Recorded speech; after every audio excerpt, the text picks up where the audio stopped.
এবাৰে বৈকুণ্ঠপুৰীলৈ পৰিণত হৈছে জামুগুৰিহাটৰ পাতলৰ চুক গাঁও। পাতলৰ চুক গাঁৱত ২৭০ বছৰ গৰকা বোকাখচা ভাওনা। শ ভক্তপ্ৰাণ ৰাইজে উপভোগ কৰিলে বোকাখচা ভাওনা। বোকা তথা পংক শিৰত ল'বলৈ সমাগম শ ভক্তপ্ৰাণ লোকৰ। লোকবিশ্বাস অনুসৰি এই বোকা তথা পংক শিৰত ল'লে অপায় অমংগল দূৰ হয়।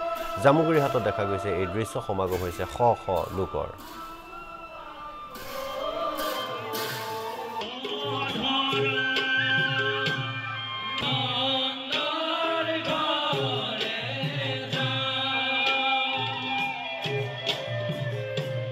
জামুগুৰিহাটৰ ইতিহাস প্ৰসিদ্ধ পাতলৰ চুক গাঁৱত ২৭০ বছৰীয়া যি বোকাখচা ভাওনা ইতিমধ্যে অনুষ্ঠিত হৈ গৈছে। যে আপোনালোকে দেখিছে লোকে লোকাৰণ্য হৈছে যে পাতলৰ চুক গাঁৱত যোৱা ২৭০ বছৰে এই পৰম্পৰাটো আমি ধৰি ৰাখিছোঁ। আৰু আটাইতকৈ মন কৰিবলগীয়া কথা এইটোৱেই যে প্ৰজন্মৰ পাছত প্ৰজন্মই বিশেষকৈ যুৱ শক্তিয়ে কেনেকৈ ইয়াত আগভাগ লৈছে আপোনালোকে প্ৰত্যক্ষ কৰিছে। যে বোকাখচা ভাওনাৰ মূল কথাটোৱেই হৈছে যে যোৱাকালি আমাৰ শ্ৰী শ্ৰী কৃষ্ণৰ জন্মযাত্ৰা নাটভাগ অনুষ্ঠিত হ'ল। যোৱা ৰাতি শ্ৰীকৃষ্ণৰ জন্ম হ'ল।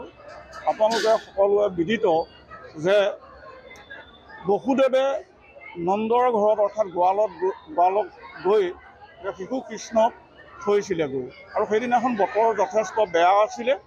আমাৰ চিম্বলিক কথাটো হ'ল এইটোৱেই যে গোৱালৰ সেই দেৱশিশুটোৰ জন্মৰ খবৰ পাই গোৱালৰ গোপীসকলে আনন্দতে লুতুৰি পুতুৰি ঘাই বোকাত গৈছিলে আৰু সেইটোকে আমাৰ ইয়াত চিম্বলিকভাৱে বোকাখচা হিচাপে দেখুওৱা হয়। এবাৰে বৈকুণ্ঠপুৰীলৈ পৰিণত হৈছে জামুগুৰিহাটৰ পাতলৰ চুক গাঁও। পাতলৰ চুক গাঁৱত ২৭০ বছৰ গৰকা বোকাখচা ভাওনা। শ ভক্তপ্ৰাণ ৰাইজে উপভোগ কৰিলে বোকাখচা ভাওনা। বোকা তথা পংক শিৰত ল'বলৈ সমাগম শ ভক্তপ্ৰাণ লোকৰ। লোকবিশ্বাস অনুসৰি এই বোকা তথা পংক শিৰত ল'লে অপায় অমংগল দূৰ হয়। জামুগুৰিহাটত দেখা গৈছে এই দৃশ্য সমাগম হৈছে শ লোকৰ।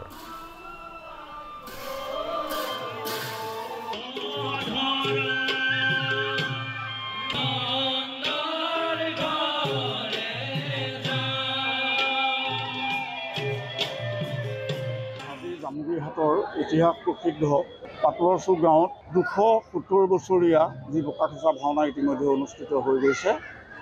যে আপোনালোকে দেখিছে লোকে লোকাৰণ্য হৈছে যে পাতলৰ চুক গাঁৱত যোৱা ২৭০ বছৰে এই পৰম্পৰাটো আমি ধৰি ৰাখিছোঁ।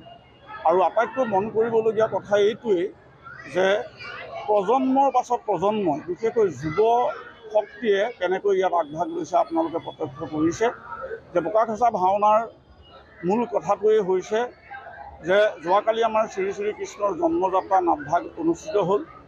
যোৱা ৰাতি শ্ৰীকৃষ্ণৰ জন্ম হ'ল।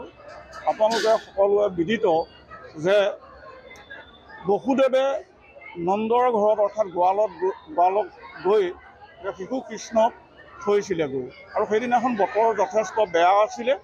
আমাৰ চিম্বলিক কথাটো হ'ল এইটোৱেই যে গোৱালৰ সেই দেৱশিশুটোৰ জন্মৰ খবৰ পাই গোৱালৰ গোপীসকলে আনন্দতে লুতুৰি পুতুৰি ঘাই বোকাত গৈছিলে আৰু সেইটোকে আমাৰ ইয়াত চিম্বলিকভাৱে বোকাখচা হিচাপে দেখুওৱা হয়।